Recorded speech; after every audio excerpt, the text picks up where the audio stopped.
والله يا عمو ما معي فاضي. بس دقيقة، بس أنا ما قلت لك بدي مصاري. طيب وإذا ما بدك مصاري شو لكم بدك يا حلوة؟ عمو فيني روح معك على البيت؟ أيوة جديدة هي. على البيت فرد مرة؟ بدي روح معك عشان تعطيني حرام من عندك. إذا مشقوق ما بدكن إياه مو لازمكن أدله. ليش وين بيتكم انتو عمو؟ ما عنا بيت، قاعد أنا وأخي الصغير بهاي الخيمة القريبة من هون. طيب وأهلك وينهم؟ ماتوا بالحرب. والله يا عمو أنا مالي شحادة. بدي أتدفى أنا وأخي لأنه برد كتير.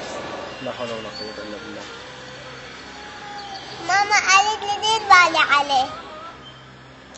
إذا عرفت هو بردان حتزعل مني، وأنا ما بدي أزعله حرام.